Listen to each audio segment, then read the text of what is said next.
Hello guys, hello sir. Good morning. Good morning sir. चलिए जी, एस्से 500 की series में कुछ एसेज को हम समझते हैं, उनके बेसिक्स स्टार्ट करते हैं। डन है बेटा? सबसे पहला एस्से आता है 500 की सीरीज में, एस्से 500। डन है? और एस्से 500 में हमारा क्या गिवन है? ऑडिट एविडेंसेस गिवन है। क्या गिवन है? Audit evidences. ऑडिट एविडेंस के बारे में अपने बहुत सारा पढ़ा है, और ऑडिट एविडेंस के बारे में एक कॉमन चीज जो अपने को पता है ना, वो ये है कि एविडेंस सफिशिएंट होना चाहिए और एप्रोप्रिएट होना चाहिए। We have to collect sufficient and appropriate audit evidence. ये बहुत सारे ऐसे में टर्म यूज होती है, ये निकली इस ऐसे से है ना बेटा? तो डिराइव ऐसे 500 से हुई है, ये टर्म यूज सारे ऐसे में हो रही थी। जैसे जो चैप्टर 8 हमने किया, उसमें लगभग सारे ऐसे में कह रहे थे कि ऑडिटर का ऑब्जेक्टिव होता है collecting sufficient and appropriate audit evidence. ऐसे 560 जो था सबसीक्वेंट इवेंट, ऐसे 570 तो था गोइंग कंसर्न, उनमें भी यही था।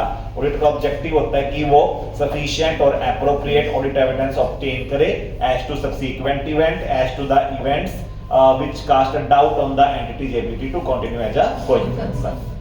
चलो, तो एविडेंस सफिशिएंट होना चाहिए क्वांटिटी में और एप्रोप्रिएट होना चाहिए क्वालिटी में। एप्रोप्रिएटनेस को फिर हम दो हिस्सों में तोड़ सकते हैं कि एविडेंस कब क्वालिटी वाला माना जाएगा, जब वो रेलिवेंट हो, रिलायबल हो। जब वो रेलिवेंट हो, रिलायबल हो। जितना रेलिवेंट होगा एविडेंस, उतना ही स्ट्रॉन्ग होगा क्वालिटी वाइज, और जितना रिलायबल होगा, जितना उसको प्रूव करना इजी होगा, सामने वाले को देखते ही बात समझ में आ जाएगी, उतना ही आपका एविडेंस क्वालिटी वाइज अच्छा होगा। क्वालिटी और क्वांटिटी में इनवर्स रिलेशन है। कैसे? जितनी क्वालिटी अच्छी होगी, उतने कम संख्या में एविडेंस से भी काम चल जाएगा। जितनी क्वालिटी पुअर होगी, उतने ज्यादा एविडेंस आपको कलेक्ट करने पड़ेंगे to make the evidence sufficient and appropriate. Try करो कि क्वालिटी बेटर के एविडेंस निकाल लो, उससे कम एविडेंस से भी आपका काम। और अगर आप पुअर क्वालिटी के एविडेंस कलेक्ट करोगे तो बहुत सारे एविडेंस कलेक्ट करने पड़ेंगे, तब जाके सफिशिएंट होंगे। डन है बेटा? दूसरा, हमें कितने एविडेंस कलेक्ट करने हैं, मतलब क्वांटिटी। मान लो 100 एविडेंस पॉसिबल है, तो आप 100 के 100 तो नहीं कलेक्ट करेंगे, आप इन्वेस्टिगेटर थोड़ी ना है, आप ऑडिटर हैं। डन है? तो आप सफिशिएंट का मतलब क्या है? अब जैसे रिव्यू में भी सफिशिएंट एविडेंस कलेक्ट करने हैं, तो रिव्यू में ऑडिट से कम करने हैं। तो सफिशिएंट की परिभाषा डिपेंड करेगी तो एंगेजमेंट के ऊपर, एक nature and size of business के ऊपर, क्लाइंट के बिजनेस की कॉम्प्लेक्सिटी पर, उसके ऊपर एप्लीकेबल लॉज कौन से लग रहे हैं। उनसे भी सबसे ज्यादा इंपॉर्टेंट जो फैक्टर है वो है रिस्क ऑफ मटेरियल मिसस्टेटमेंट। जितना रिस्क ऑफ मटेरियल मिसस्टेटमेंट ज्यादा होगा, उतना ही आपको सबूत ज्यादा इकट्ठे करने पड़ेंगे, keeping all other factor constant. है बेटा? ऐसे ही रिस्क ऑफ मटेरियल मिसस्टेटमेंट के अलावा और किसके साथ इसका डायरेक्ट रिलेशन है? Level of assurance required. जितना एश्योरेंस ज्यादा चाहिए, उतने ही सबूत ज्यादा इकट्ठे करने पड़ेंगे, कीपिंग दिस फैक्टर कांस्टेंट। मान लो सेम क्वालिटी के एविडेंस है, तो लिस्टेड कंपनी में ज्यादा इकट्ठे करने पड़ेंगे, क्योंकि वहां पे एश्योरेंस क्या चाहिए? ज्यादा। पार्टनरशिपों में कम इकट्ठे करने पड़ेंगे, क्योंकि वहां पे एश्योरेंस क्या चाहिए? कम। सीधी सी बात है। उसके बाद ऐसे 500 बात करता है एक्सटर्नल एविडेंस बेटर होता है या इंटरनल बेटर होता है? Keeping all other factor constant, बताइए। External evidence is much reliable than the internal evidence, क्योंकि एक्सटर्नल पार्टी झूठ बोलेगी, उसके चांस कम है। जैसे बैंक बैलेंस के लिए हमने हमारे क्लाइंट से पूछा कि बता तुम्हारा बैंक बैलेंस कितना है। फिर हमने बैंक से भी पूछा कि क्या तुम्हारे बैंक में हमारे क्लाइंट का अकाउंट है, और बैंक से हमने सर्टिफिकेट लिया रिटर्न में कि लिख के दे कि इस क्लाइंट का इस बैंक में अकाउंट है। बैंक के मैनेजर से हमने वो सर्टिफिकेट लिया, और उसमें हमने बैंक के मैनेजर से लिखवाया कि ये अमाउंट जो है ये बिल्कुल सही है, इसमें कोई गड़बड़ नहीं है। अब बैंक झूठ बोलेगा, इसके चांस कम। क्लाइंट झूठ बोल सकता है ना बेटा? क्योंकि वो अपना फ्रॉड छिपाने के लिए झूठ बोल सकता है ना बेटा? अब आपको ध्यान देना है बेटा, सत्यम कंप्यूटर वाला स्कैम जो था वो बैंक स्टेटमेंट से काफी रिलेटेड था, क्योंकि उन्होंने फेक बैंक स्टेटमेंट पेश कर रखी थी। यहाँ पे ऑडिटर की कमी उजागर हुई थी कि ऑडिटर जो थे उन्होंने बैंक से एक्सटर्नल कंफर्मेशन नहीं दिया। तो बैंक से एक्सटर्नल कंफर्मेशन लेना चाहिए था, क्योंकि उन्होंने जो बैंक स्टेटमेंट बना रखी थी खुद ही बना रखी थी, यानी बैंक से वो बैंक स्टेटमेंट आई ही नहीं थी, पासबुक बैंक से आई ही नहीं थी, उन्होंने खुद ही पासबुक बनवा ली थी प्रिंटिंग की शॉप से। डन है बेटा? तो external evidence is better then the internal evidence. Internal control strong हो और इंटरनल कंट्रोल वीक हो, दो सिचुएशन लीजिए। अब बताइए कहां पर इंटरनल एविडेंस ज्यादा रिलायबल हो?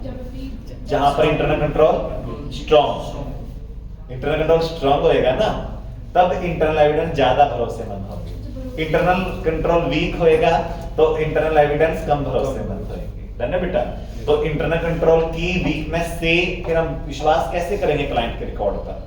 और इंटरनल कंट्रोल स्ट्रांग होगा, इंटरनल ऑडिटर बढ़िया है उनका, इंटरनल ऑडिटर की क्वालिफिकेशन अच्छी है, कॉम्पिटेंस अच्छी है, उसकी ऑब्जेक्टिविटी अच्छी है, उसका वर्क बड़ा सिस्टमेटिक और डिसिप्लिन्ड है, तो फिर हमें इंटरनल एविडेंस पे भरोसा करने का मन करेगा और कोर्ट भी कहेगी कि ऑडिटर ने सही किया। अगर मैं होता, जज कहेगा मैं भी यही करता, है ना बेटा? नफरा कहती है हम होते तो हम भी यही करते हैं। अगर इंटरनल कंट्रोल स्ट्रांग है तो we can rely more, internal control weak है तो आप रिलाई नहीं कर सकते क्लाइंट के रिकॉर्ड्स पर। ओके, रिटन इज बेटर और oral is better, original is better या photocopy is better, original is better. ऐसे रूल से बना है हमारा ऐसे 500, है ना बेटा? इसको जब आप मॉड्यूल से पढ़ेंगे तो इनके अंदर मोटा मोटी यही पॉइंट्स डिस्कस किए हुए हैं, है ना बेटा? एक आपको ध्यान रखना है, there are 7 type of audit procedure. कितने टाइप के ऑडिट प्रोसीजर? 7 types of. सबसे पहले है इंस्पेक्शन। इंस्पेक्शन में ना अपन डॉक्यूमेंट्री रिकॉर्ड को चेक करते हैं, या फिर अगर इन्वेंटरी काउंटिंग हो रही है ना तो आप खुद जाके काउंट करते हैं। तो जब खुद जाके कोई काम करते हैं या खुद आप डॉक्यूमेंट्री रिकॉर्ड्स को चेक करते हैं, जमीन के टाइटल डीड को चेक करते हैं, बिल्स को चेक करते हैं, वाउचर्स को चेक करते हैं, तो उसे इंस्पेक्शन बोलते हैं, छापा बोलते हैं, है ना बेटा? अच्छा, दूसरा होता है ऑब्जर्वेशन। ऑब्जर्वेशन का मीनिंग मॉड्यूल में लिखा हुआ है, लुकिंग एट अदर्स। तो जब फिजिकल इन्वेंटरी काउंटिंग हो रही है या कैश की काउंटिंग हो रही है और ऑडिटर अपने हाथों से कैश काउंट ना करे, ऑडिटर जाके खुद अपने हाथों से स्टॉक को काउंट ना करे, औरों को काउंट करता हुआ देखे, तो उसे क्या बोलते हैं? ऑब्जर्वेशन। ऑब्जर्वेशन जो वेरी स्ट्रॉन्ग ऑडिट टेक्निक, और ऑब्जर्वेशन से आप बहुत अच्छे सबूत इकट्ठे कर सकते हो। और अगर आपको और भी अच्छा सबूत इकट्ठा करना ऑब्जर्वेशन से, तो वीडियो बनाते चलो साथ साथ। क्या बनाते चलो? वीडियो। जैसे फिजिकल वेरिफिकेशन हो रही है तो उसकी वीडियो बनाते चलो, है ना बेटा? आपने जो देखा कल को साबित करना मुश्किल ना हो जाए, इसलिए हमने क्या बना ली? वीडियो। वरना तो क्या होता है, सीए की बात को कोर्ट मान लेती है, फिर भी कई बार क्लाइंट कह देता है ऐसे कैसे सीए की बात मान ली, तो आपको क्या करना चाहिए? वीडियो बना लेनी चाहिए जब फिजिकल वेरिफिकेशन हो रही है ना बेटा? प्रॉपर कैमरा लेके जाओ हाई क्वालिटी का, और वहां पे सारी वीडियो बना लो कि यहाँ पे जब फिजिकल इन्वेंट्री काउंटिंग हो रही थी, ये मैं हूँ, ये फिजिकल इन्वेंट्री काउंटिंग हो रही है और ये घपला चल रहा है काउंटिंग, है ना बेटा? चलो, तो ये एक अच्छा तरीका है। क्लियर बेटा? तीसरी टेक्निक थी इंक्वायरी। इंक्वायरी का मतलब होता है पुटिंग क्वेश्चन, आस्किंग क्वेश्चन। और रिटर्न कैसे? बेटर होता है कि आप ना क्वेश्चंस जो हैं वो रिटर्न में ही दें और उनके रिप्लाई भी रिटर्न में ही मांगे, रिस्पॉन्स टू द इंक्वायरी भी हम रिटर्न में ही मांगे, उससे बेटर एविडेंस कलेक्ट होएगा आपका, है ना बेटा? इससे एविडेंस कलेक्शन में आपको हेल्प मिलेगी और मोर रिलायबल एविडेंस कलेक्ट होगा। Inquiry alone is not sufficient, but inquiry when combined with the other techniques like inspection, then it become a deadly technique, और इससे आप बहुत बढ़िया सबूत इकट्ठे कर सकते हो, है ना बेटा? चलो, इंक्वायरी में हम इनसाइडर से इंक्वायरी कर सकते हैं, आउटसाइडर से किसी से भी कर सकते हैं, है ना बेटा? चलो, फोर्थ टेक्निक आपकी रिकन्फर्मेशन। रिकन्फर्मेशन का दूसरा नाम क्या है बेटा? एक्सटर्नल कन्फर्मेशन, और इसके ऊपर ऐसे भी है अलग से 505। और रिकन्फर्मेशन से जो हमें सबूत मिलते हैं वो बहुत बढ़िया होते हैं, क्योंकि रिटर्न होता है, प्लस एक्सटर्नल पार्टी से मिलता है, प्लस डायरेक्ट मिलता है ना बेटा?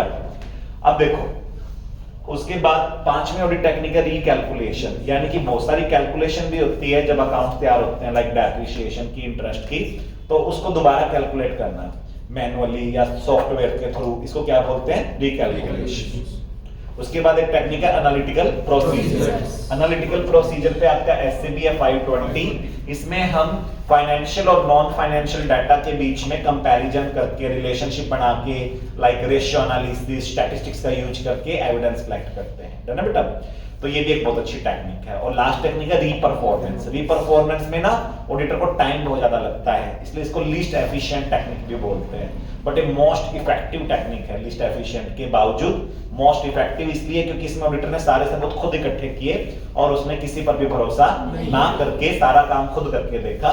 तो reperformance is time consuming, that's why efficient नहीं है, टाइम कंज्यूमिंग है, लेकिन इफेक्टिव है क्योंकि डायरेक्टली ऑडिटर ने सबूत इकट्ठे किए हैं। और ऐसे 500 डिग्री से आपको सपोर्ट करता है। Written is better than oral, original is better than photocopy, and evidence collected by auditor directly are better than auditor rely on the internal control, है ना बेटा? तो इसलिए आपको ध्यान रखना है कि direct audit evidence much better होते हैं than the indirect audit evidence. चलो, ऐसे 500 स्पेसिफिक आइटम के लिए स्पेसिफिक कंसीडरेशन की बात करता है।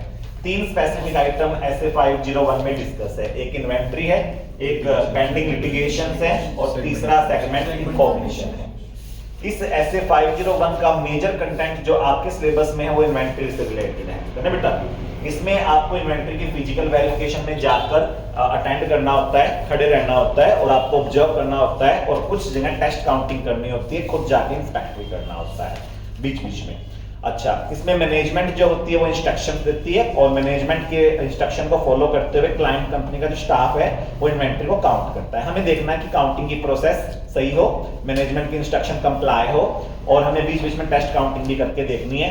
फिर हमने जो फिजिकल इन्वेंट्री काउंटिंग से रिजल्ट निकाला उसको परपेचुअल इन्वेंट्री रिकॉर्ड से कंपेयर करना होता है और जो उसके अंदर सिग्निफिकेंट डिफरेंस आए हैं उनके रीजन फाइंड आउट करने होते हैं, मैनेजमेंट से पूछना होता है, टीसीडब्ल्यूजी से पूछना होता है और अगर हमें कोई अच्छा रीजन ना मिले तो फिर हमें अपने ऑडिट ओपिनियन को मॉडिफाई करना होता है एज पर एसए 705। और हमें फिजिकल इन्वेंट्री काउंटिंग के दौरान पक्का मौजूद रहना है। If not possible at the balance sheet date then try to present at some near by date and request the management to conduct the inventory counting at near by date rather than on 31st March. ना बेटा, management हमारी request मानने के लिए normally bound होती है ना बेटा। तो इसलिए हम किसी क्लाइंट के यहाँ 25 मार्च को चले जाएंगे और किसी के यहाँ पर 5 अप्रैल को और किसी को 31 मार्च को, तो आप अलग अलग डेट पे जा सकते हैं क्लाइंट के इन्वेंट्री काउंटिंग पे।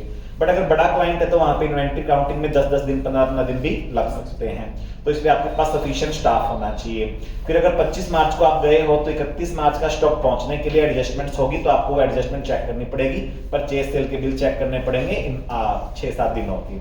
और वो आपको ध्यान रखना ही है कि 31 मार्च को चाहे मौजूद हो आप तो भी आपको जो फिजिकल काउंटिंग से रिजल्ट आया उसको परपेचुअल इन्वेंट्री रिकॉर्ड से कंपेयर करना ही करना है और डिफरेंस जो है उसका रीजन ढूंढना है। क्लियर है? और किसी वजह से आप इन्वेंट्री काउंटिंग वाले दिन ना पहुंच पाए और ये बिल्कुल ही इम्प्रैक्टिसेबल था due to some unforeseen circumstances, तो फिर आपको क्या करना है, ऑल्टरनेट ऑडिट प्रोसीजर अपनानी है। और अगर आपको कोई ऑल्टरनेट ऑडिट प्रोसीजर नहीं मिलती है तो फिर आपको डिस्क्लेमर या अदर सुटेबल मॉडिफिकेशन अपने ओपिनियन में करना पड़ेगा। हालांकि इसका जो रीजन है वो आपकी खुद की ही गलती है तो आपको वो मानना पड़ेगा कि हम नहीं जा पाए थे, इसलिए हम स्टॉक के ऊपर ज्यादा कुछ कमेंट नहीं कर पाएंगे ना बेटा। और आपको जरूर लगे तो फिर आप ऑडिट से विड्रॉ भी कर सकते हो ना बेटा। चलो, लेकिन छोटी मोटी बात पे आपको इन्वेंट्री काउंटिंग को अवॉइड नहीं करना। थर्ड पार्टी के यहाँ अगर इन्वेंट्री काउंटिंग पड़ी है, इन्वेंट्री पड़ी है तो फिर आप इन्वेंट्री काउंटिंग के लिए भी जा सकते हो, फिजिकल वेरिफिकेशन के लिए भी जा सकते हो, अनदर ऑडिटर को भी भेज सकते हो और थर्ड पार्टी से एक्सटर्नल कंफर्मेशन भी मांग सकते हो। डन है? अच्छा, matter of general inconvenience. Matter of general inconvenience का मतलब ऑडिटर के सिर में दर्द है, ऑडिटर को लग रहा है कि सड़क पे पानी भरा हुआ है, तो ये सब बहाने नहीं चलेंगे। जब तक शहर में बाढ़ ना आए तब तक आप फिजिकल वेरिफिकेशन को अवॉइड नहीं कर सकते, है ना बेटा। क्लियर? चलो जी, तो इन्वेंट्री को लेकर ऑडिटर की महा ड्यूटी बनती है क्योंकि ये one of the most crucial item होता है, specially in the trading organization and the manufacturing organization, है ना। तो हमें इन्वेंट्री का एग्जिस्टेंस चेक करना है, ओनरशिप चेक करनी है, वैल्यूएशन चेक करना है और उसकी हालत देखनी है कि इन्वेंट्री की हालत कैसी है। और हमें सारी टाइप की इन्वेंट्री चेक करनी है, रॉ मटेरियल भी, वर्क इन प्रोग्रेस भी, फिनिश गुड भी, और कितना कंप्लीट हो चुका है वर्क, है ना बेटा। और हमें परपेचुअल इन्वेंटरी रिकॉर्ड भी चेक करना है, जरूरत हो तो एक्सपर्ट की हेल्प भी लेनी है। जितनी लोकेशन है सब पे जाने की कोशिश करनी है एक्सेप्ट द इमैटेरियल लोकेशन। और इसको मटेरियल स्टेटमेंट और इंटरनल कंट्रोल को ध्यान में रखते हुए हमें प्लान करना है कि कैसे हम इन्वेंटरी काउंटिंग की प्रोसेस के दौरान मौजूद रहें वहां पर, है ना बेटा। और हमारी मैक्सिमम प्रेजेंस हो वहां पर, क्योंकि ऑडिटर की प्रेजेंस से काउंटिंग अच्छे से होगी, है ना बेटा। चलो, और आपको अच्छे से बुक भी मिलेगी। लिटिगेशन और क्लेम, क्लाइंट के ऊपर बहुत सारे केस चल रहे हैं, इसका पता हमें कैसे चल सकता है। सबसे अच्छी टेक्निक है ask the management, request the management to provide the list of the pending litigation, request the TCWG those charge with governance, that is audit committee, independent director से आप लिस्ट मांग लीजिए। अगर आपको लगता है कि ये लोग आपको लिस्ट नहीं दे रहे या आपको वैसे भी चलो लिस्ट तो मिल गई फिर भी उसको क्रॉस चेक करना है, कॉर्पोरेट करना है, तो आप ना P&L में देखिए इनका लीगल एक्सपेंस अकाउंट कितने रुपए का है। अगर वो अनयूजुअली हाई है तो फिर आप मैनेजमेंट और टीसीडब्ल्यूजी से फर्दर इंक्वायरी कर सकते हो। इसके अलावा जो एंटिटी का इन हाउस लीगल काउंसिल होता है, इन हाउस लीगल काउंसिल का मतलब जो इनका इंटरनल लीगल एडवाइजर है, उससे आप कम्युनिकेट कीजिए, उससे आप बातचीत कीजिए, उससे पूछिए कि इतना एक्सपेंस क्यों हो रहा है, जबकि इन हाउस लीगल काउंसिल है। तो वो बताएगा कि एक्सटर्नल लीगल काउंसिल की हेल्प ली जा रही है या आपको खुद को ही पता चल जाएगा। फिर आपको एक्सटर्नल लीगल काउंसिल से मिलने की कोशिश करनी है, लेकिन आप एक्सटर्नल लीगल काउंसिल से तभी मिल सकते हो जब मैनेजमेंट इसकी परमिशन दे। तो आपको पहले मैनेजमेंट और टीसीडब्ल्यूजी से परमिशन मांगनी है और वो परमिशन दे देंगे तो फिर हम एक्सटर्नल लीगल काउंसिल से मिल सकते हैं। अगर वो एक्सटर्नल लीगल काउंसिल से मिलने ना दे तो फिर हम एक्सटर्नल लीगल काउंसिल से ईमेल के थ्रू बातचीत कर सकते हैं। हम उससे मांग सकते हैं list of the litigation which he is tackling और उसका स्टेटस कि उसके हिसाब से केस सही चल रहा है, खराब चल रहा है, केस के जीतने के चांस कितने हैं और केस के हारने के चांस कितने हैं। और फिर मैनेजमेंट का व्यू देखेंगे, उसके हिसाब से कंटिंजेंट लायबिलिटी या प्रोविजन बनेगा, है ना बेटा। तो पेंडिंग लिटिगेशन पे आपको कई लोगों से बातचीत करनी पड़ सकती है। Number 1 management, number 2 TCWG, number 3 in house legal council और नंबर 4 एक्सटर्नल लीगल काउंसिल, है ना बेटा। एक्सटर्नल लीगल काउंसिल को बार काउंसिल के नियम रोकेंगे हमसे ज्यादा कम्युनिकेट करने से, लेकिन हमें उनसे रिक्वेस्ट करने से कोई नहीं रोक सकता। तो हम उनसे रिक्वेस्ट कर सकते हैं कि वो हमें रेलिवेंट डाटा दे और उनसे हम रिक्वेस्ट कर सकते हैं कि आप पूरा केस मत बताइए बट इतना बता दीजिए कि इस केस में जीतने हारने के चांस कितने हैं, है ना बेटा। सो दैट हम अकाउंटिंग सही से करवा सके और जनता के सामने सच्चाई, है ना बेटा। चलो सेगमेंट इंफॉर्मेशन में आपको AFRF चेक करना है मेनली, यानी कि AS 17 चेक करना है कि प्रेजेंटेशन या division of information, collection of information AS 17 के हिसाब से हो। सेगमेंट इंफॉर्मेशन का जो AS 17 है वो कहता है कि आपके जो बड़े सेगमेंट्स हैं उनको आपको कॉलमनर दिखाना चाहिए अपनी बैलेंस शीट में और P&L में, है ना बेटा। तो जब आप अपनी बैलेंस शीट और P&L में कॉलमनर दिखाते हो कि मेरे इस सेगमेंट से मेरे को 10% से ज्यादा रेवेन्यू आ रहा है, इस सेगमेंट से आ रहा है, इस सेगमेंट से आ रहा है और बाकी मिसलेनियस आप इकट्ठा करके दिखा रहे हो, तो यूजर्स को पता चलेगा कि कंपनियां कौन सा प्रोडक्ट हिट है जिससे कंपनी को सबसे ज्यादा रेवेन्यू मिल रहा है ना बेटा। और उस प्रोडक्ट की परचेज सेल अलग से दिखेगी, है ना बेटा। तो प्रोडक्ट वाइज या सेगमेंट वाइज जो डाटा है वो AFRF के हिसाब से ऑडिटर को चेक करना है, अवेलेबल हो और सही से क्लासिफाइड हो और इनकी जो इंटर ब्रांच या फिर इंटर सेगमेंट ट्रांसफर्स होती है उसमें प्रॉफिट की लोडिंग अनलोडिंग ये सब ऑडिटर को चेक करना है ना बेटा।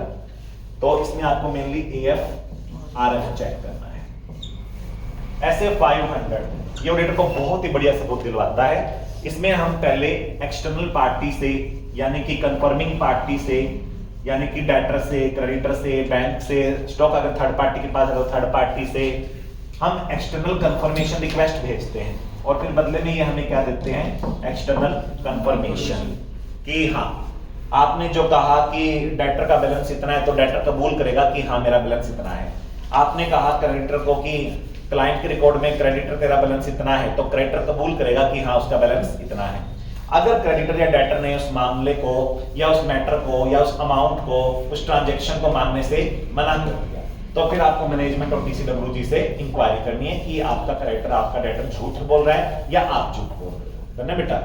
अगर डेटर या क्रेडिटर किसी अमाउंट को या किसी भी डिस्क्लोजर को या किसी ट्रांजैक्शन को डिनाई कर रहे हैं तो फिर वो मैटर जो है वो थोड़ा सा आपका कॉम्प्लेक्स हो जाएगा और आपको उसको रिजॉल्व करने के लिए ऑल्टरनेट ऑडिट प्रोसीजर पे भी जाना पड़ सकता है। जैसे कि हमने सेल्स दिखा दी डेटर को बट डेटर कह रहा नहीं मेरे को माल बेचा ही नहीं गया, तो फिर हम वहां पर चेक करेंगे कि जो बिल है वो जो क्लाइंट बना रहा है उस पर कस्टमर के साइन ले रहा है या नहीं ले रहा। मान लो आप कस्टमर के साइन नहीं ले रहे तो आपके ऑडिटर ने क्लाइंट के ऊपर कमेंट मारना ही मारना है। वो अपनी रिपोर्ट में लिखेगा कि इनके यहाँ कोई सिस्टम नहीं है, ये कस्टमर के साइन ही नहीं कराते उधार पे माल बेचते टाइम, है ना बेटा। इनके पास कोई रिकॉर्ड ही नहीं होता, इससे कल को कोर्ट में भी इनको दिक्कत होगी डेटर से वसूली में, तो वो प्रोविजन बनवा देगा डाउटफुल डेट का, जिसको मैनेजमेंट मना करेगी तो फिर वो अपनी ऑडिट रिपोर्ट को मॉडिफाई कर देगा। दो टाइप की कंफर्मेशन रिक्वेस्ट फेमस है, एक पॉजिटिव कंफर्मेशन रिक्वेस्ट और एक negative confirmation request. Positive confirmation request ज्यादा बढ़िया होती है, नेगेटिव कंफर्मेशन रिक्वेस्ट ज्यादा अच्छी नहीं होती। पॉजिटिव कंफर्मेशन रिक्वेस्ट में अगर उनको हमारा भेजा हुआ लेटर कबूल है तो भी उनको रिप्लाई करना है हमें कि हाँ आपने कहा था ना कि डेटर का बैलेंस इतना है, तो डेटर बोलेगा यस मेरा बैलेंस इतना है। और आपने कहा कि डेटर तेरा बैलेंस इतना है, डेटर कह रहा नहीं मेरा बैलेंस तो इतना नहीं है, तो भी वो रिप्लाई करेगा। मतलब पॉजिटिव कंफर्मेशन रिक्वेस्ट में confirming party is bound to reply whether he agree और डिसएग्री, दोनों केस में उसको रिप्लाई करना है। जबकि नेगेटिव कंफर्मेशन रिक्वेस्ट में उसे तभी रिप्लाई करना है जब वो हमारी बात से डिसएग्री हो, है ना बेटा। अब नेगेटिव कंफर्मेशन रिक्वेस्ट में प्रॉब्लम क्या है, मान लो डेटर तक कंफर्मेशन रिक्वेस्ट पहुंची, रास्ते में डाकिये ने गुम कर दी, या रास्ते में मैनेजमेंट ने कोई गड़बड़ करके वो डाक सारी गायब कर दी, तो वहां तक पहुंची नहीं और वहां से कोई रिप्लाई आया नहीं हमारे पास, तो हमें क्या लग रहा है कि सब सही है। क्योंकि नेगेटिव कंफर्मेशन रिक्वेस्ट में सामने वाले का रिप्लाई तभी आएगा जब गड़बड़ हो, और हम ये मान के बैठ जाएंगे कि कोई गड़बड़ नहीं है क्योंकि सामने वाले का कोई रिप्लाई आया ही नहीं। अच्छा, हर बार डेटर क्रेडिटर रिप्लाई भी नहीं भेजते, वो सोचते हैं हम क्यों रिप्लाई करें, हमारा ऑडिटर थोड़े ना है, तो अपन नेगेटिव कंफर्मेशन रिक्वेस्ट में तो डेटर को सही मान लेंगे, जबकि हो सकता है उसका बैलेंस गलत हो, है ना बेटा, या डेटर आउट ऑफ टाउन हो और डॉक्यूमेंट अनडिलीवर्ड हो, तो बहुत सारी कमियां हैं नेगेटिव कंफर्मेशन रिक्वेस्ट में। तो बढ़िया क्या है, इसमें हमें एक्सटर्नल पार्टी से जवाब मांगना है, whether he agree or disagree, in both cases he have to reply, है ना बेटा। तो पॉजिटिव कंफर्मेशन रिक्वेस्ट ज्यादा यूज होती है, नेगेटिव कंफर्मेशन रिक्वेस्ट तभी यूज कर सकते हो जब आपके करोड़ों डेटर्स हो और छोटे छोटे डेटर्स हो और आपकी जो डेटर्स का बैलेंस है वो इमैटेरियल हो इन कलेक्शन, तो इसलिए इमैटेरियल सी ट्रांजैक्शन थी, डेटर का टोटल बैलेंस ही इमैटेरियल था, इसलिए आप नेगेटिव कंफर्मेशन रिक्वेस्ट का यूज कर पाएंगे। अदरवाइज आपको कौन सी रिक्वेस्ट यूज करनी पड़ेगी, पॉजिटिव। तो नेगेटिव कंफर्मेशन रिक्वेस्ट को यूज करने की पहली शर्त क्या है, बहुत सारी ट्रांजैक्शन होनी चाहिए, लाखों करोड़ों, छोटे छोटे अमाउंट की इंडिविजुअली भी, और उनका कलेक्शन होकर भी अमाउंट क्या होना चाहिए, इमैटेरियल, और रिस्क क्या होना चाहिए, इनसिग्निफिकेंट, है ना बेटा, और लेवल ऑफ एश्योरेंस क्या चाहिए मैं, बहुत लो, है ना बेटा। ऐसी सारी कंडीशन जब एक साथ मिलेगी ना, तभी आप नेगेटिव कंफर्मेशन रिक्वेस्ट, यानी कि आप एक टाइप से बस काम की, ठीक है ना बेटा, ऐसे ही फॉर्मेलिटी उतार रहे हो नेगेटिव कंफर्मेशन रिक्वेस्ट से, तो वो काम तभी कर पाओगे जब काम में कोई रिस्क ना हो, वेरी लो एक्सेप्शन रेट हो, और आपको क्लाइंट के रिकॉर्ड में गड़बड़ के कोई चांस दिखाई नहीं दे रहे, और क्लाइंट का ये जो रिकॉर्ड है डेटर्स का, उस डेटर में कोई जान वाली बात है भी नहीं, क्योंकि क्लाइंट की 99% सेल कैश में होती है ना बेटा। तो उस केस में ही नेगेटिव कंफर्मेशन रिक्वेस्ट का आप यूज कर पाएंगे। डन। कंफर्मेशन रिक्वेस्ट जब आप डिजाइन करेंगे तो कुछ बातों का ध्यान रखना है। कंफर्मेशन रिक्वेस्ट का लेआउट बड़ा अच्छा होना चाहिए और सामने वाली पार्टी मोटिवेट हो, इस टाइप का लेआउट होना चाहिए, मतलब खुला खुला आप बना के भेजिए कंफर्मेशन रिक्वेस्ट, जिससे क्लाइंट को उसका पढ़ने का मन करे और उसको देखकर साइन करने का मन करे। दूसरा, साथ में मैनेजमेंट के साइन भी करवाइए कंफर्मेशन रिक्वेस्ट पर, जिसमें मैनेजमेंट अपने कस्टमर से यानी डेटर से रिक्वेस्ट करे कि जो ऑडिटर है उसको प्लीज रिप्लाई कर दीजिए कि हमने जो ट्रांजैक्शन की है वो सही है, जेन्युइन है, और उसमें हमने कोई फेकनेस रिकॉर्ड नहीं कर रखा, है ना बेटा। मैनेजमेंट अगर साथ में रिक्वेस्ट करेगी ऑडिटर के, तो क्लाइंट के डेटर का रिस्पॉन्स आने के चांस बहुत ज्यादा बढ़ जाएंगे, है ना बेटा।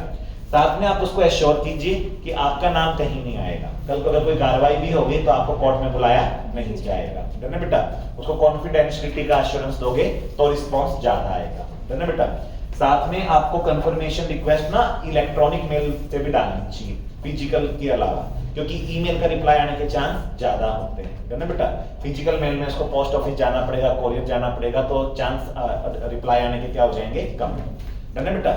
और भी बहुत सारे फैक्टर्स हैं जिनको ध्यान में रख के आपको ना सारा कंफर्मेशन रिक्वेस्ट डिजाइन करना है।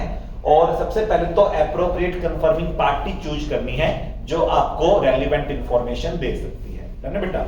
अब मान लो बहुत बड़ा लोन एग्रीमेंट है या फिर डिबेंचर्स इश्यू हो रखे हैं, तो हम डिबेंचर ट्रस्टी से कंफर्मेशन मांग सकते हैं कि क्या इस टाइप के डिबेंचर इश्यू किए भी थे या नहीं किए थे, है ना बेटा। या और कोई भी कॉन्ट्रैक्ट है तो हम जिस पार्टी के साथ कॉन्ट्रैक्ट हुआ था उससे भी कह सकते हैं कि क्या यही कॉन्ट्रैक्ट हुआ था, साइन करके दो कि यही कॉन्ट्रैक्ट हुआ था और कोई कॉन्ट्रैक्ट हमारे बीच में नहीं हुआ था। क्योंकि कई बार दोनों ना साइड एग्रीमेंट कर लेते हैं। साइड एग्रीमेंट का मतलब होता है 2 नंबर का एग्रीमेंट, तो उससे वो काफी हद तक रिस्क कम हो जाएगा और सामने वाली पार्टी डरेगी कि इनकी ऑडिटर बिग 4 है, तो वो साइड एग्रीमेंट होगा तो बहुत अच्छे चांस है कि वो मना ही कर देगी कि जी हम नहीं बता सकते, ठीक है ना बेटा। चलो उसके बाद ऐसे 510 आता है, इसमें कौन सी एंगेजमेंट है, इनिशियल ऑडिट एंगेजमेंट। ऐसी ऑडिट एंगेजमेंट जहां पे पिछली टर्म में आप ऑडिटर नहीं थे, प्रीडिसेसर ऑडिटर कोई और था, या फिर हम अगर पिछले साल की देखें तो ऑडिट ही नहीं हुई थी, तो या तो पिछले साल का ऑडिट ही नहीं हुआ या पिछले साल का ऑडिट हमने नहीं किया, है ना बेटा। उसे बोलते हैं इनिशियल ऑडिट एंगेजमेंट। इसमें ऑडिटर की ड्यूटी बनती है स्पेशली किसके रिगार्डिंग, ओपनिंग बैलेंस के रिगार्डिंग और जो अकाउंटिंग पॉलिसी है वो कंसिस्टेंटली अप्लाई हुई हो उसके रिगार्डिंग। तो 2 चीजों को लेकर ज्यादा ऑडिटर का ड्यूटी पार्ट रहता है यहाँ पर। एक तो ओपनिंग बैलेंस जो है वो सही हो, और दूसरा बेटा उसको कलेक्ट करने सफिशिएंट और एप्रोप्रिएट ऑडिट एविडेंस की अकाउंटिंग पॉलिसी जो पिछले सालों में चल रही थी करंट ईयर में भी सेम फॉलो हुई हो, ईयर एंड ऑडिट में भी सेम फॉलो हुई हो, डन है बेटा। ओपनिंग बैलेंस को चेक करने के लिए आपको पिछले साल की क्लोजिंग बैलेंस और इस साल के ओपनिंग बैलेंस का carry forward brought forward check करना है कि फिगर सेम होने चाहिए। और करंट ईयर का डाटा चेक करते करते थोड़ा थोड़ा पिछले साल के डाटा पे भी ध्यान देना है, और पिछले साल कोई गलती मिल जाए तो आप उसको इन्वेस्टिगेट कर सकते हो, है ना। पिछले साल की ऑडिट रिपोर्ट पढ़नी है, पिछले साल के ऑडिटर ने जिन पॉइंट्स पे मॉडिफिकेशन किया था उन पॉइंट्स को देखना है, basis for modified opinion paragraph को पढ़ना है, और जो अनरिजॉल्व्ड मैटर है करंट ईयर में उनको देखना है। तो कुछ ऐसी ड्यूटीज हैं, है ना बेटा। और आपको यहाँ पर मॉडिफिकेशन ऑफ ओपिनियन करना है अगर आप ओपनिंग बैलेंस से सेटिस्फाइड नहीं हो तो। ऐसे 520 में एनालिटिकल प्रोसीजर है। एनालिटिकल प्रोसीजर में सबसे फेमस टेक्निकल रेशियो एनालिसिस, जिसमें हम वेरियस रेशियो निकालते हैं फाइनेंशियल डाटा के, और दूसरी टेक्निक है इसमें ट्रेंड एनालिसिस। इसमें ना आप 2, 3, 4, 5, 6, 8, 10 सालों के ट्रेंड देखते हैं कि 10 सालों का ट्रेंड कैसा बन रहा है। अगर एक पर्टिकुलर ट्रेंड बन रहा है तो हमारे लिए डाटा ज्यादा रिलायबल है, ट्रेंड नहीं बन रहा तो फिर डाटा लेस रिलायबल है। तो अगर डाटा ट्रेंड बना रहे हैं तो मानेंगे मोर रिलायबल, और वहां पे एनालिटिकल प्रोसीजर अप्लाई करना आपके लिए बड़ा इजी हो जाएगा। बट अगर डाटा कोई ट्रेंड ही फॉलो नहीं कर रहा, कभी ऐसे कभी कुछ कर रहा है, तो फिर एनालिटिकल प्रोसीजर यूज करनी थोड़ी सी मुश्किल हो जाएगी। एनालिटिकल प्रोसीजर का ऐसे स्टैट को यूज करता है, और स्टैट तभी यूज हो सकती है जब डाटा प्रिडिक्टेबल हो। क्या हो? है ना बेटा। तो वो तभी प्रिडिक्टेबल होएगा जब वो ट्रेंड में चले, है ना बेटा। ट्रेंड तोड़ता हुआ चलेगा तो फिर कुछ प्रिडिक्शन आपका करना मुश्किल हो जाएगा। एक अच्छी ऑडिट टेक्निक है, एडिशनल ऑडिट टेक्निक है, जो आप यूज कर सकते हो। इससे ना कम समय में बहुत अच्छे सबूत मिल जाते हैं। तो एक तो टेक्निक होगी इसमें रेशियो एनालिसिस, एक होगी ट्रेंड एनालिसिस, एक है रीजनेबलनेस टेस्ट। रीजनेबलनेस टेस्ट में आप क्या करते हैं, आप ये देखते हैं कि रेंट कितना दे रहे हैं बिल्डिंग का, और उसको डिवाइड कर देते हैं टोटल एरिया से, कारपेट एरिया से, उसे पर स्क्वायर फीट रेंट आ जाता है। उस पर स्क्वायर फीट रेंट को फिर आप अदर बिल्डिंग जो होती है सेम एरिया में उनसे कंपेयर करते हैं। अगर पर स्क्वायर फीट रेंट इस बिल्डिंग का बहुत ज्यादा है तो चांसेस है कि रेंट एग्रीमेंट इन्होंने फेक बना रखा है, और सामने वाली पार्टी से आप कंफर्म करेंगे। अगर वो कंफर्मिंग पार्टी भी झूठ बोल रही है, अगर हमें ऐसा लगता है, तो भी हम कमेंट पास कर सकते हैं कि इनका जो रेंट है वो बड़ा अनरीजनेबल है। हालांकि सामने वाली पार्टी कह रही है कि मेरे को इतना रेंट मिल रहा है, बट हमें उनकी बात पे भरोसा नहीं है, और हमें रेंट एग्रीमेंट की जेन्युइननेस पर डाउट है ना बेटा। तो आपको इस तरीके से पर स्क्वायर फीट रेंट निकालना है, पर एम्प्लॉय सैलरी निकालनी है, यानी कि आपको फाइनेंशियल डाटा को नॉन फाइनेंशियल से डिवाइड कर देना है। उसको क्या बोलते हैं? Reasonableness test. और फिर देखना है कि वो रीजनेबल है या नहीं है ना बेटा। अनरीजनेबल चीजों को क्या करना है? आपको इन्वेस्टिगेट करना है। क्या करना है? इन्वेस्टिगेट करना है। तो ये कम समय में बहुत ही इफेक्टिव एविडेंस प्रोवाइड करती है एनालिटिकल प्रोसीजर की टेक्निक। अच्छा, ऐसे 520 कहता है कि P&L और बैलेंस शीट में से P&L के आइटम जो होते हैं ना वो बहुत ज्यादा प्रिडिक्टेबल होते हैं, क्योंकि वो 1 ईयर के होते हैं। बैलेंस शीट तो फिर भी क्या होती है, 10 सालों की एक साथ बन रही है, 50 सालों की एक साथ बन रही है, क्योंकि वो आज तक का सब कुछ दिखाती है बैलेंस शीट। तो P&L के आइटम को क्या माना जाता है? मोर प्रिडिक्टेबल माना जाता है। अच्छा, कई एस्पेक्ट ऐसे होते हैं जिनको आप एनालिटिकल प्रोसीजर से ज्यादा जल्दी से कर सकते हैं, जैसे वैल्यूएशन ना बेटा। कई चीजें ऐसी होती है जो एनालिटिकल प्रोसीजर से ज्यादा वेरीफाई नहीं हो सकती, जैसे ओनरशिप। ओनरशिप के लिए तो अपने को डॉक्यूमेंट ही चेक करना पड़ेगा, तो वो इंस्पेक्शन ज्यादा अच्छी टेक्निक है। लेकिन वैल्यूएशन के लिए एनालिटिकल प्रोसीजर ज्यादा अच्छी टेक्निक मानी गई है ना बेटा। बाकी आप एनालिटिकल प्रोसीजर को ऑडिट की शुरुआत में भी यूज कर सकते हो, एंड में भी यूज कर सकते हो, बीच में भी यूज कर सकते हो। तो एनालिटिकल प्रोसीजर ट्रेडिशनली ऑडिट के एंड में यूज हुआ करती थी, बट आज कहाँ यूज होती है? Through out. कहाँ यूज होती है? चलो, तो प्लानिंग स्टेज में भी यूज कर सकते हो, एग्जीक्यूशन स्टेज में भी यूज कर सकते हो, कंक्लूजन स्टेज में भी यूज कर सकते हो, डन है। एनालिटिकल जो प्रोसीजर्स होती है उससे जो एविडेंस निकलते हैं, और test of detail. Test of detail का मतलब जो रूटीन ऑडिट आपको आज तक सिखाई गई है उससे जो एविडेंस निकलते हैं, लाइक जनरल चेक करना, लेजर चेक करना, ये रूटीन होता है, डन है। उनमें अगर डिफरेंस आ रहा है तो इससे आपको पता चल जाएगा कि क्लाइंट ने फेक बिल लगा रखे हैं। क्या लगा रखे हैं? फेक बिल लगा रखे हैं, जिससे कि आपको परचेज सेल जेन्युइन लगे, जबकि वो जेन्युइन नहीं है ना बेटा। तो एनालिटिकल प्रोसीजर आंखें खोल देती है बेटा ऑडिटर की, और इन्वेस्टिगेशन का बेस देती है उसको। तो ये बहुत ही अच्छी टेक्निक मानी जाती है। लास्ट टेक्निक आपकी ऑडिट सैंपलिंग। ऑडिट सैंपलिंग जो टेक्निक है वो ऐसे 530 में कवर्ड है। ऐसे 530 जो है, जो ऑडिट सैंपलिंग को लेकर है, वो बोलता है कि 2 टाइप की टेक्निक्स होती है सैंपलिंग की, एक स्टैटिस्टिकल और एक नॉन स्टैटिस्टिकल। स्टैटिस्टिकल को हम साइंटिफिक बोलेंगे, नॉन स्टैटिस्टिकल को नॉन साइंटिफिक। और स्टैटिस्टिकल टेक्निक डिफेंसिबल होती है, वो non defensible. Statistical technique objective होती है, वो सब्जेक्टिव होती है। स्टैटिस्टिकल में सबसे अच्छा एग्जांपल है simple random sampling, cluster random sampling. और नॉन स्टैटिस्टिकल में सबसे अच्छा एग्जांपल है हैप्पैजार्ड सैंपलिंग, यानी ऑडिटर ने मन में आया उस आइटम को चेक किया, दैट इज हैप्पैजार्ड, है ना बेटा, जो नॉन स्टैटिस्टिकल है। और ऑडिटर ने एक ड्रम में पर्चियां डाली और फिर पर्ची उठाई और उससे जो नंबर आया वो ट्रांजैक्शन चेक की, तो दैट इज रैंडम सैंपलिंग। या कंप्यूटराइज्ड रैंडम नंबर टेबल का इस्तेमाल भी ऑडिटर कर सकता है। तो एक में ना ऑडिटर की प्रोफेशनल जजमेंट यूज ज्यादा होती है, जिसको हैप्पैजार्ड सैंपलिंग बोलते हैं, बट वो अनसाइंटिफिक हो जाती है, तो उसको कम यूज करना चाहिए। उसकी बजाय अगर हमने डिसाइड कर लिया कि 100 में से 10 आइटम चेक करना है, तो ऑडिटर अपने आप मत ढूंढे कि वो 10 आइटम कौन से हैं, बजाय कि वो क्या करे, एक ड्रम में 100 की 100 नंबर की पर्ची डाले 1 से लेकर 100 तक की, और अब पहली पर्ची निकली 93, तो 93th आइटम को चेक कर ले। उससे ऑडिटर पे बायसनेस के आरोप नहीं लगेंगे कि ऑडिटर ने जानबूझ के इस आइटम को चेक किया, इसको चेक नहीं किया। हालांकि दोनों ही सरप्राइज एलिमेंट बहुत अच्छा कैरी करती है, चाहे ऑडिटर हैप्पैजार्ड करो तो भी किसी का नंबर आ सकता है, और चाहे ड्रम में सबका नंबर डाल लो फिर भी किसी का नंबर आ सकता है। बट सिंपल रैंडम सैंपलिंग सबसे बेस्ट मानी गई है। अगर डाटा होमोजीनियस हो, डाटा हेट्रोजीनियस हो, तो क्लस्टर बनाओ पहले, जिसमें होमोजीनियस ग्रुप्स बना लो एक क्लस्टर के अंदर, और फिर हर क्लस्टर के अंदर आप सैंपलिंग कर लो, रैंडम सैंपलिंग, है ना बेटा। ब्लॉक सैंपलिंग भी एक टेक्निक है, बट वो ज्यादा अच्छी नहीं है। उसके अंदर आप एक आइटम तो रैंडम उठाते हैं, फिर कई आइटम लगातार उठाते हैं। एक सिस्टमेटिक सैंपलिंग होती है, उसमें पहला आइटम रैंडम उठाते हैं, फिर हर nth आइटम चेक करते जाते हैं। जैसे पहला आइटम आपने उठा लिया 7th, और उसके बाद हमें हर 10वां आइटम चेक करना है, तो 17वां, 27वां, 37वां, 47, 57, 67, इसमें ना सरप्राइज एलिमेंट खत्म हो जाता है ना। सैंपलिंग की खास बात क्या होती है कि इसमें हम कम डाटा चेक करते हैं, बट फिर भी रिजल्ट पूरी पॉपुलेशन के बारे में निकाल लेते हैं। इसलिए सैंपल क्या होना चाहिए, रिप्रेजेंटेटिव ऑफ पॉपुलेशन। क्या होना चाहिए, रिप्रेजेंटेटिव ऑफ पॉपुलेशन तभी होगा जब सरप्राइज का एलिमेंट बना रहेगा और सबको डर लगे, है ना बेटा। तो इसलिए आपको ना सैंपलिंग टेक्निक रैंडम रखनी चाहिए या हैप्पैजार्ड रखनी चाहिए। अवॉइड करनी चाहिए कौन सी, सिस्टमैटिक, क्योंकि सिस्टमैटिक में सरप्राइज एलिमेंट खत्म हो जाता है ना बेटा। अच्छा, सैंपलिंग की जो टेक्निक्स है उसके अंदर आपको एक चीज का और ध्यान रखना है, एक मॉनेटरी यूनिट सैंपलिंग भी है, जो कहती है कि हम मनी के हिसाब से सैंपलिंग करते हैं। मनी का अमाउंट ज्यादा तो मोर मटेरियल, मनी का अमाउंट कम तो less material. But random sampling wide है, वो कहती है कोई जरूरी नहीं है कि मनी के बेस पे मटेरियल डिसाइड होगी। वो कहता है कि डेटर अगर पुराना है तो मोर मटेरियल है चेक करने के लिए, डेटर नया है तो लेस मटेरियल है, क्योंकि जितना पुराना डेटर है उतना ही उसे आने के पैसे चांस कम हो जाते हैं। और ओल्ड डेटर, मान लो डेटर जिनकी एज 3 साल से ज्यादा है वो टाइम बार्ड हो जाते हैं, या डेटर जिनकी एज 1 साल से ज्यादा है अप टू 3 ईयर है, 2 ईयर से ज्यादा है अप टू 3 इयर्स है, उनसे भी चांसेज ऑफ रिकवरी क्या हो जाते हैं, कम। तो वहां पे हमें क्या बनाने चाहिए, प्रोविजंस बनाने चाहिए, है ना बेटा।